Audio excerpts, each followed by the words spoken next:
السلام علیکم ورحمۃ اللہ وبرکاتہ۔ الحمدللہ کفا وسلام علی عبادہ الذین اصطفیٰ، اما بعد۔ محترم ناظرین کرام، آج میری نشست کا موضوع ہے ٹڈی پر بد دعا کرنے والی حدیث موضوع ہے۔ سوشل میڈیا پر ٹڈی پر بد دعا کرنے والی حدیث بہت وائرل ہو رہی ہے۔ کئی بھائیوں نے پوچھا بھی کہ مولوی صاحب بتائیے کیا اس کے بارے میں لکھا بھی۔ تو میرے بھائیوں، ایک حدیث ہے کہ نبی صلی اللہ علیہ وسلم نے ٹڈی پر بد دعا کی ہے، لیکن یہ بد دعا والی حدیث موضوع ہے، گڑی ہوئی ہے۔ کہاں ہے یہ روایت؟ سنن ابن ماجہ کتاب الاطعمہ حدیث نمبر 3221 3221 موضوع گڑی ہوئی ہے۔ اس کے اندر ایک راوی ہے موسیٰ بن محمد بن ابراہیم، متروک ہیں، صحیح نہیں ہے۔ موسیٰ بن محمد بن ابراہیم، یہ راوی صحیح نہیں ہے۔ وہ بد دعا کیا ہے؟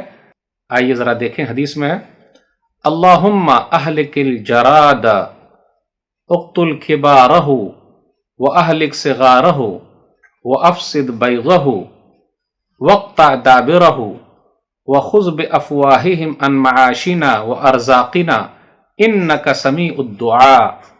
ترجمہ کیا ہے؟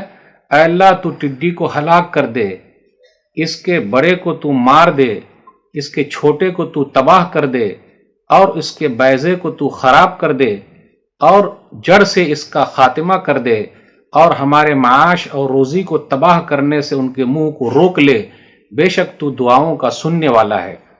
یہ بد دعا بہت وائرل ہو رہی ہے، لیکن میرے بھائیوں، یہ بد دعا ضعیف ہے، گڑی ہوئی ہے۔ یاد رکھیے گا، ابھی فی الحال اپنے بھارت دیش میں ٹڈی دل کا ایک حملہ ہو گیا ہے۔